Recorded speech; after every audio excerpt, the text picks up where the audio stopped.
Sa bansang mga Kastila ang makapangyarihan, mapang-alipusta, pagpapahirap, kamatayan.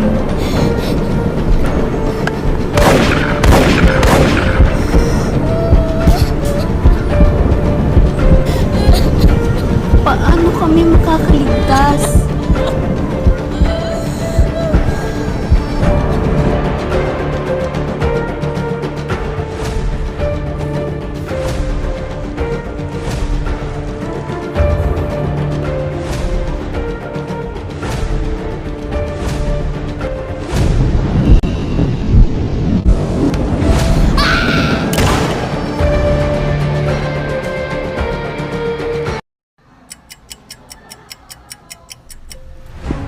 Ang silid-aralan ay maluwag na parihabag. Ang royal at pontifikal na pamantasan ng Santo Tomas ay nasasangkapan ng kahangahangang laboratorio sa pisika na ginagamit sa pagtuturo sa mga kabataan.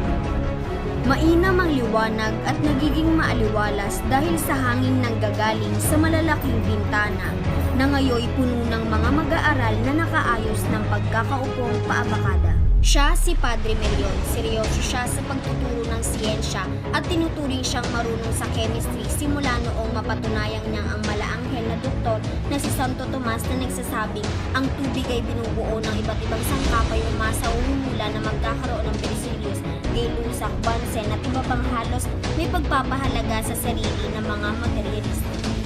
Ang pisika ay agham na tumatalakay sa matter at enerhiya at ng kanilang interaksyon sa larangan ng mechanics.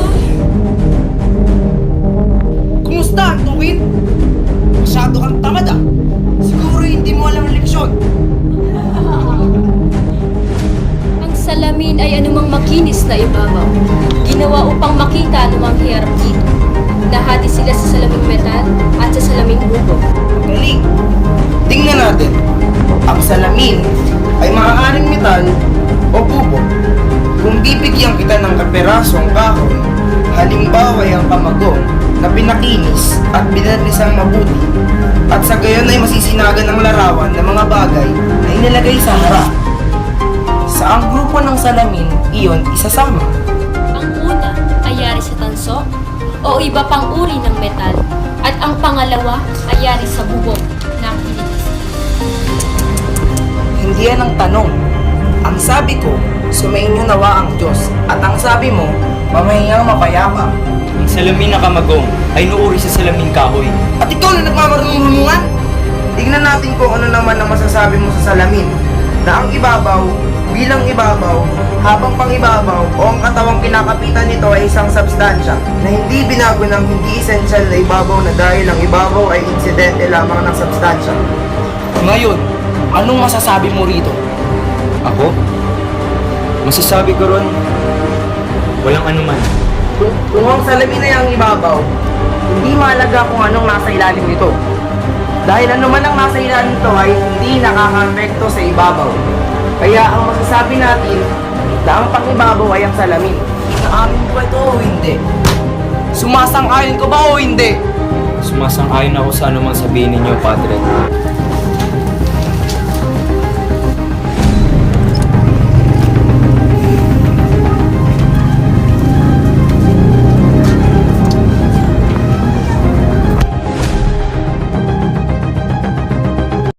Solusyon at pagbuo ng panukal at pagpapasya na nagpagbibigay kapaki-pakinabang para sa bansa.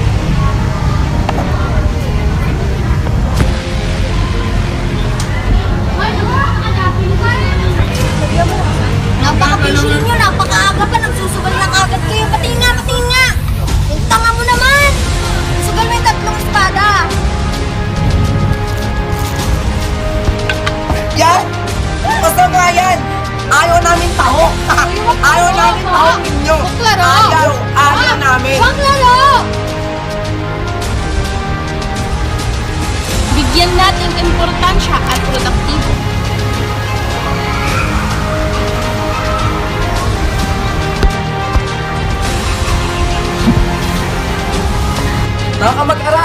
dala akong pagkain ng at kumain muna tayo. Patayo na lang tayo ng isang Sabihin ko matatalo ko kita.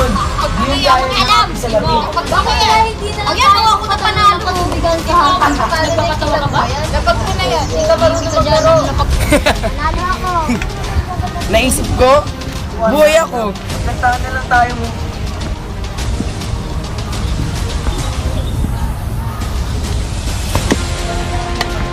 Ikaw na. Ayusin mo. O bakit? Huwag na. Uy, naglalaro kami dito. Tigilin mo nga yan. Ano sinasabi mo? Hindi maganda yung ginagawa niyo. Tinamaan ka ba?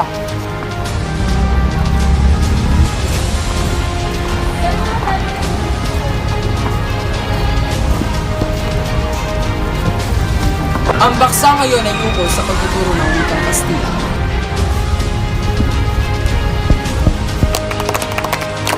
Magandang umaga, Sandoval. Magandang umaga, Palaes. Magandang umaga, Pexa. Ituloy na natin ang pagpupulong na iyon. Ang Gobernador General ay inilipat ang usapin sa Padre Provincial. Pangako, magbibigay ako sa inyo ng mga dokumento na magpapatunay dito. Ano ang basihan? Sabihin niyo sa akin ano ang basihan? Ano ang basihan nila upang wag bigyang pahintulot ang pagkakaroon ng akademya kung gayon malinaw naman ang pagkakaroon at pagtuturo ng wikang Kastila ay talagang kapakipakinabang at talagang kailangan? Ano ang kinalaman ng tuntunin ng wika sa karangalan ng bayan? Anong malay mo kung anong ibig nila? Marahil ay natatakot silang maunawaan ng mga mag-aaral. Ang batas at baka sila'y mapasunod pa. Ano ang mangyayari sa Pilipinas kapag dumating ang panahon? Nagkakaintindihan na ang bawat isa. Kung ganoon nga, ano ang maaaring maging batayan ng kanilang pagtutol? Sa dahilang ang mga klase na kailangan ganapin sa gabing iyon ay mapanganib, tulad na nangyari sa paaralan ng Malolos. Hindi ba't ang mga klase sa akademya ng pag-ulit ay sa ganung ginagawa? At gayon din ang mga posisyon at nobena. Malalagay sa panganib ang karangalan ng ating universidad. Pinagtipon-tipon tayo ni Makareglito upang pag-usapan ng ating tagumpay. At bukas ay makikita na natin ang ating pagsusumikap at may gantimpalang papuri at pagbubunyi sa ating bansa.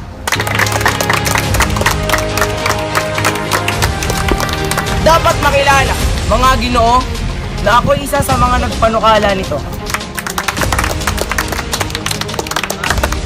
Iyan lamang kung hindi tayo bigyan ng palamuti sa ating mga binti. Umanda tayo sa anuman. Ngunit paano pagkatapos? Pagkatapos, kung wala ng Pilipino magkakaroon ng lakas loob na lumaban, ay ako, si Sandoval, sa ngalan ng Espanya, ay makikipagsagupaan.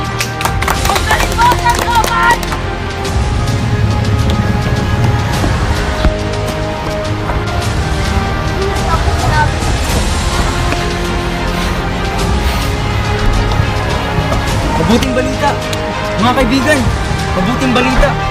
Mabuhay ang wikang Kastila. Ngunit, hindi pa dyan nagtatapos ang lahat.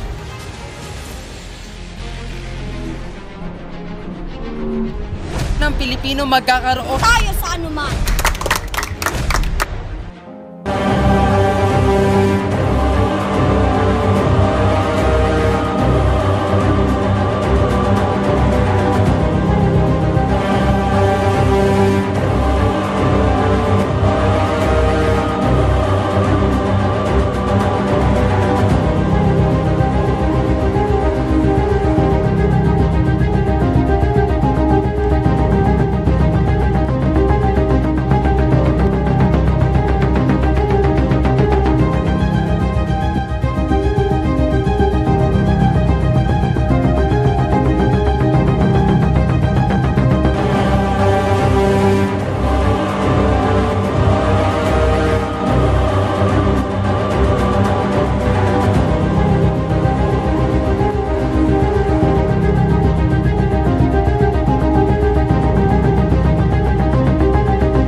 Nakita?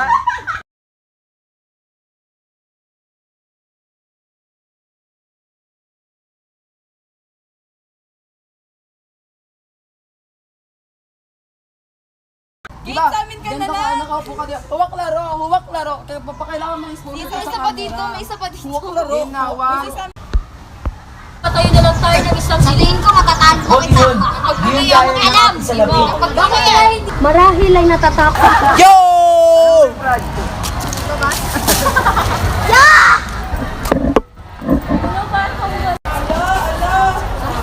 Galing nga ate oh. Ganyan mo, Jo. Ganyan pala purpose yan. Jay,